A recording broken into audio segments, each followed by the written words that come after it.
Я не трогаю. Куда лезешь? Куда лезешь? Я разорву вас. Куда лезешь?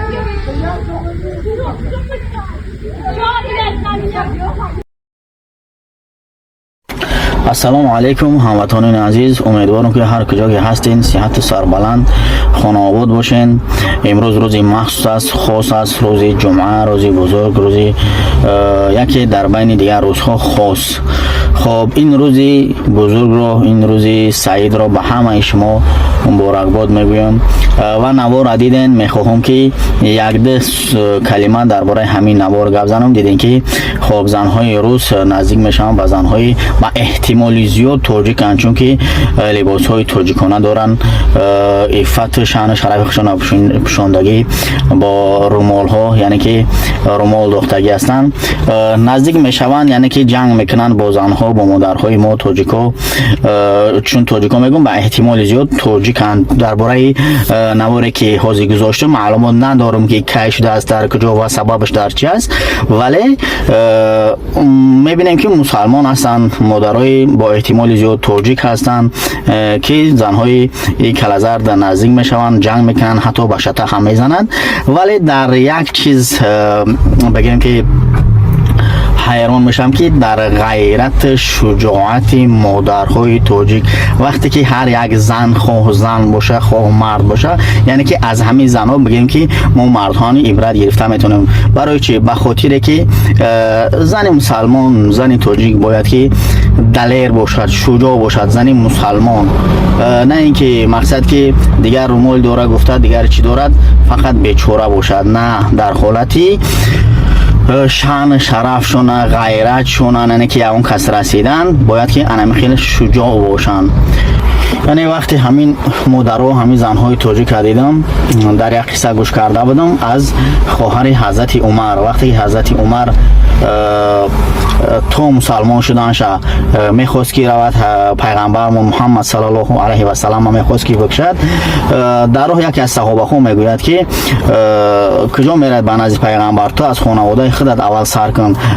خواهر و یزنه خودت مسلمان شده است، میرود خانه. وقتی که میشنود خانه خواهرش، یعنی که یزنش میشنود آواز قرآن، جیغ میزند خواهر خود رو. میگه چی بود؟ میگه با هم صحبت، در اول میگه با هم صحبت داشتن. میگه من شنیدم که آوازی یعنی که قرآن بود.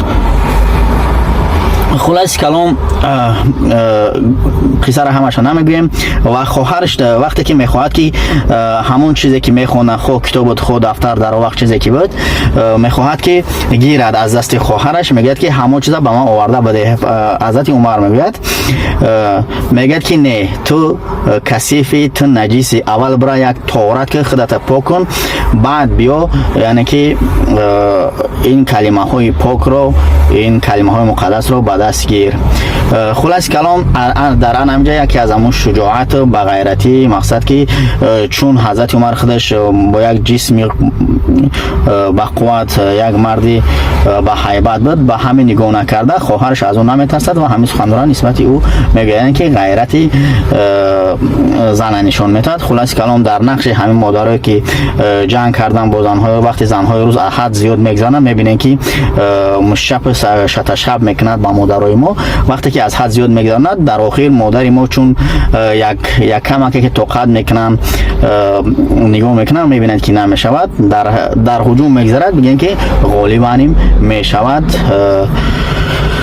خلاص چی گفتنیم؟ هر کسی که عفت، ناموس، غیرت، خواه زن باشد، خواه مادر باشد، انشاءالله که خداوند با او یعنی که غالبیت نصیب میگرداند.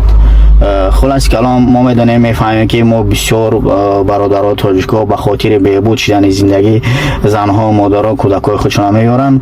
حالت های اخیری که رخ داده است نینوی دید میکنن ما را، مقصد که ناتوان بینی دیدن نمیخوان. حتی باید همه برای ما یک چیز شود، یک درس شود که وطن بیگانه برای ما وطن بودن نمیتواند، دوست بودن نمیتواند. حتی دین بینه که دین استیزاش مقصد به خاطر دین اسلام ناتوان بینی کرده دیدن نمیخواهد.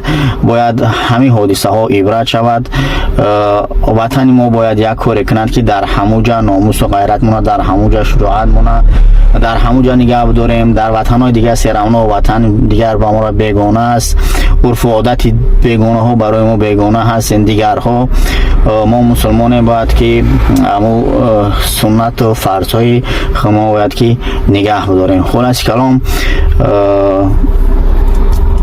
زنهای ما، حتی گفتم اگر این زنها به این زنهای روس معلوم بود که میدونن که بیشترش میروند در همو زلها و در دیگر جایها مشق میکنن، آب و داوی بدن میکنن، ولی مادرهای ما نه مشق داشتن نه آب و داوی بدن. نگاه کنه که همون ناموس و غیرتشون و همون ناموس و غیرتشون غالب آمدن. خداوند مسلمان ها و تاجیک ها در همه جا سربالا باشن و غالب باشن. خدا همه ما و شما را در حفظ امانش نگه بدارد. خدایا مددگارتون.